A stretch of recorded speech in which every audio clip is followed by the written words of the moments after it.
Hello my fellow weirdos, welcome back to my channel. For today's video I've created a new tag.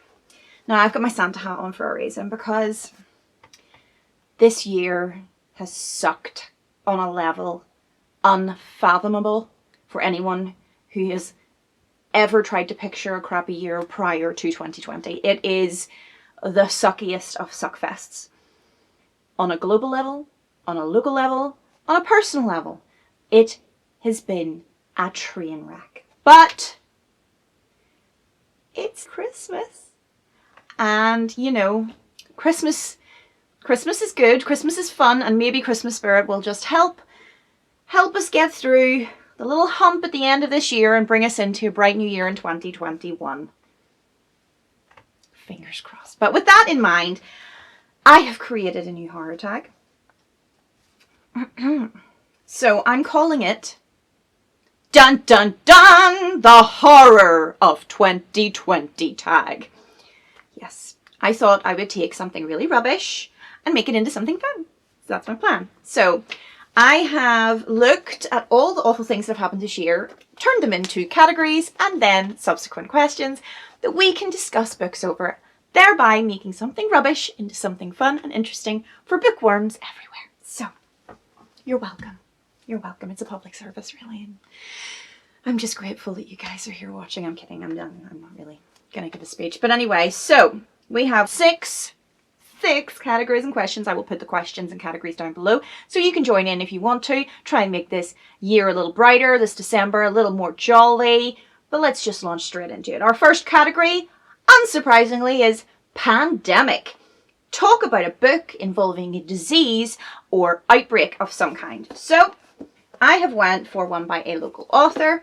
This is called Flu by Wayne Simmons. It is a zombie book which takes place right here in Belfast. It is a classic zombie tale.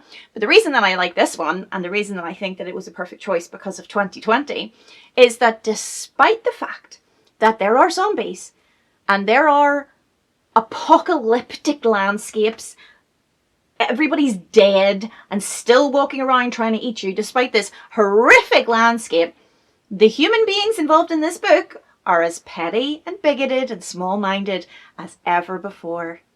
And isn't it nice to know that even in apocalypse we don't learn? See why I thought it was relevant.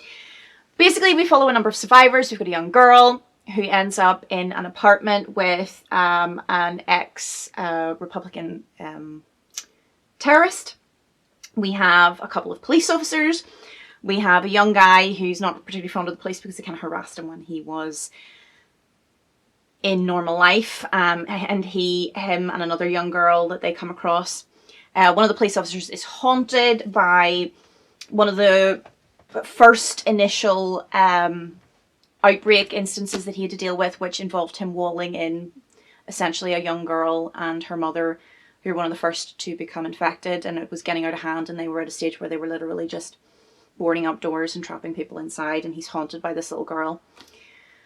And then we have this sort of soldier guy who's in a base, and he's still kind of like running operations as if the apocalypse hasn't happened, as if like anybody cares about the troubles in the past at this point anymore, because there's zombies.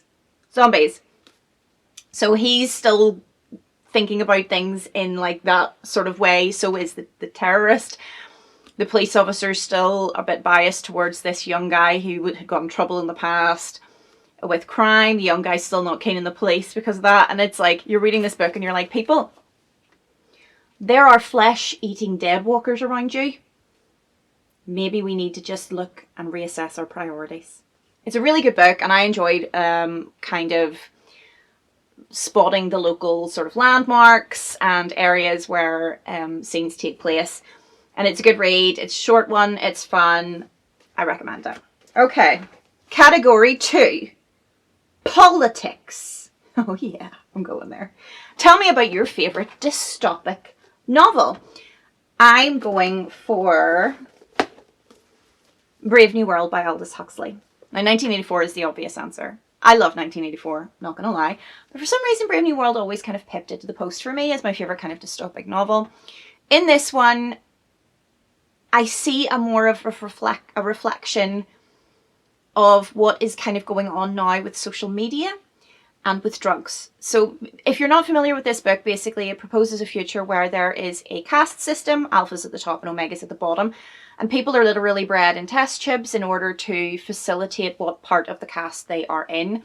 For example, maybe they're given like really crappy eyesight because they don't need to have eyesight if they're working in mines, that kind of thing.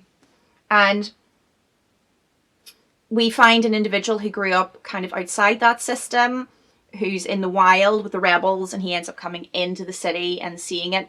And the way that the government placates everybody and keeps everybody happy is they literally make life this one big happy party, and they give everybody free drugs. Everybody gets free medication, and this medication makes everybody happy and makes life lovely. But of course, all it does is it just makes you happy with the way that society is, even though society is incredibly unjust, because you have this very small, very rich few at the top making the decisions, life-altering, sometimes horrible decisions that affects everybody all the way down in the pyramid, right down to the omegas at the bottom. And nobody seems bothered by this or want to rock the boat because they're getting these cool drugs and these parties and stuff. And it's a really, really, really good read. I think that it kind of is on par with social media, with the kind of escapism that we're using to kind of get away from the bad surrounding us at the moment. People are escaping more and more into social media. People are utilizing prescription medications a lot more. We have, you know, actual massive addiction issues in America, for example, with opioids, and it's a crisis basically. And so I kind of see the echo of modern life with this book. Also, if you read it and then read the kind of essays about it, it's incredibly interesting because some of the things that Aldous puts into the book, I love Aldous Huxley, just on a side note, he's such a fantastic author. He adds things into the book that don't actually seem like interesting or out of the ordinary to you or I, but during the period in which he wrote the book were like, for example, he includes outfits with like zips that go from like the bottom all the way to the top. The idea being they're very promiscuous in the future, like sex is another form of escapism. Sound familiar? And sex is like, you don't have sex as much as you want, you go on, you have fun. Because the idea being that, again, nobody's going to want to rock the boat if this is what society is. And the female character in it has like a dress, which basically you can take it off with just like one unzip. And at this period in time, zips had just basically been invented and mass marketed. And they were scandalous at that particular period in time because people saw it as a sort of easy way to get clothing off and therefore a gateway to promiscuity. So it was really interesting reading the essays about it. So if you get a copy of the book and it has like an introduction to it or essays attached, read the essays because it's kind of puts it into historical context and it's very interesting. Okay, next up, our category is hate. Tell us about a book that you hated. Now, I tried to think of a horror book that I hated. I tried. I racked my brain, but I honestly have never read a horror book that I absolutely hated. I've read horror books that I wasn't really fussed on, that I didn't like that much, but I've never read one that I hated. I've only ever read like a handful of books that I hated, because hate is a strong word. And those books were not in horror categories, and they were also categories of book and genres of books that I never would have picked up, but that I felt peer pressured to do so. We've all done that, right? I've had situations where my friends are like, you can't condemn a book if you haven't read it. And I'm like, fine, I'll read it, and then immediately regret it. So I'm going to go with the most memorable one in that category for me, which was 50 Shades of Grey. Oh god, that book. I didn't finish it. It was a DNF for me. I hobbled through about half of it, but it was torturous. Now, I'm not going to put myself on a pedestal here and say that I'm the most fantastic writer in the world. Okay, I'm not. But Jesus, that writing. The characters were so they were so, one-dimensional.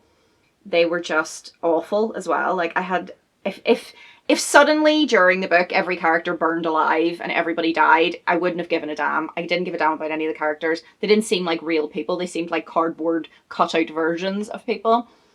But I kept reading because I'm like, okay, let's get to the saucy bits because that's what this book's about, right? Maybe the writing is subpar. Maybe the storyline is borderline abusive. Borderline, actually. It is abusive. It's abusive. The relationship is not one that you'd want to really necessarily emulate.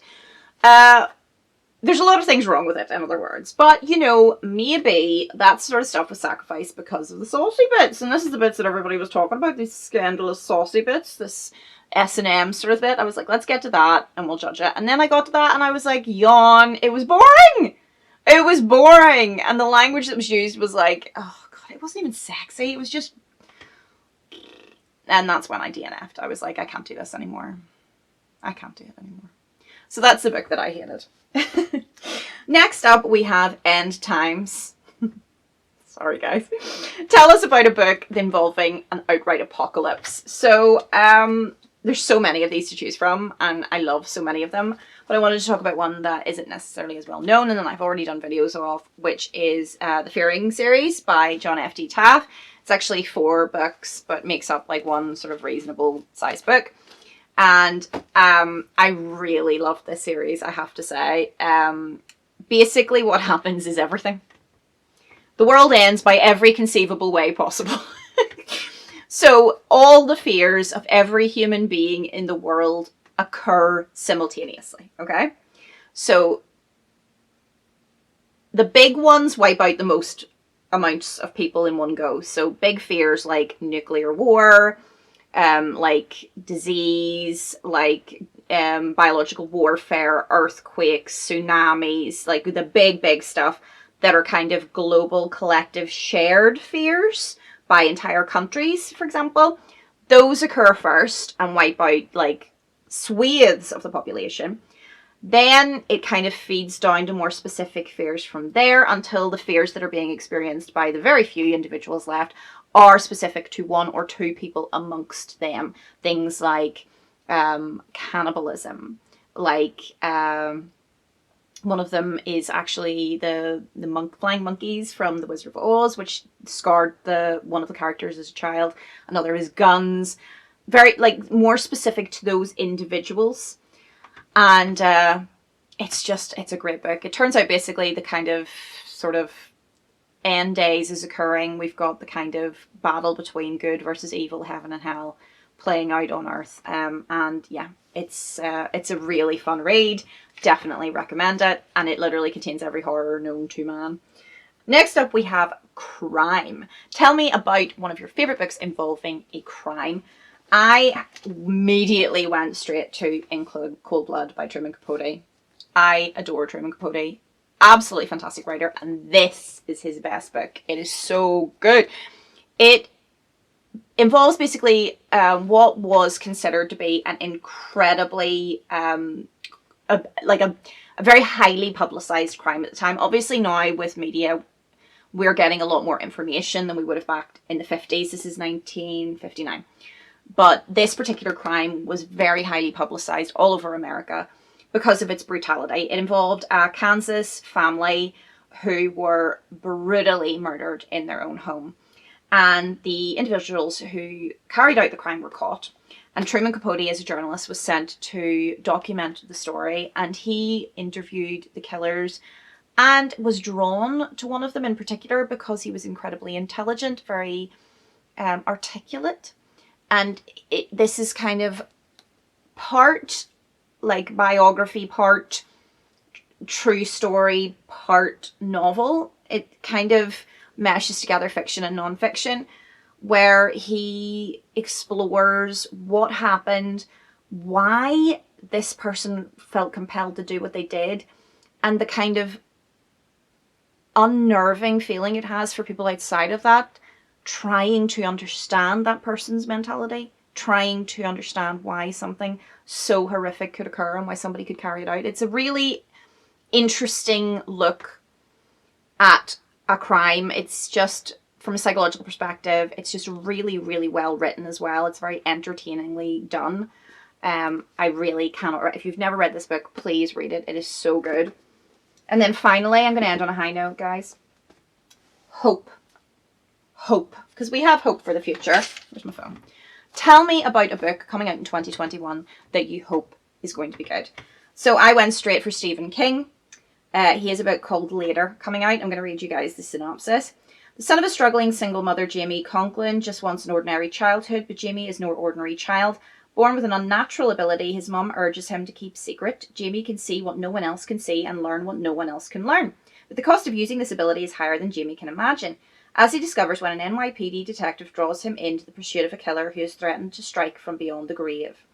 Later is Stephen King at his finest, a terrifying and touching story of innocence lost and trials that test our sense of right and wrong. That is coming out March 2021. So that's the book that I hope is going to be good. There's a lot coming out next year. Actually, I had a look at the list before I settled on that. And there's a lot of good looking books coming out next year. So fingers crossed there's a good bunch of them to come. But that's it, guys. That's my 6 categories and 6 questions, and then my 6 corresponding answers. If you would like to take place in the Horror of 2020 tag, please do so. I'm going to tag a couple of people, but I really encourage everybody else to do it as well, because this year is such a bloody bummer, and this is just a nice way of maybe making it less so.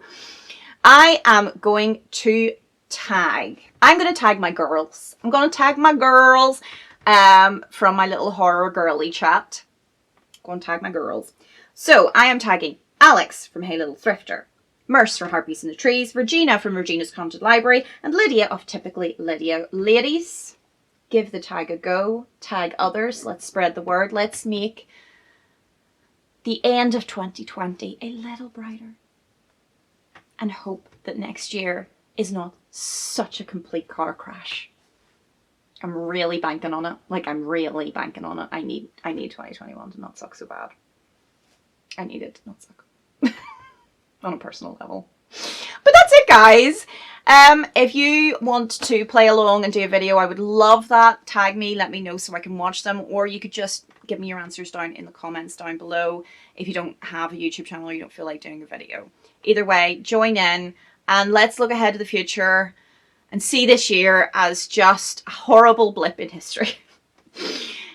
Having a happy new year. Bye, guys.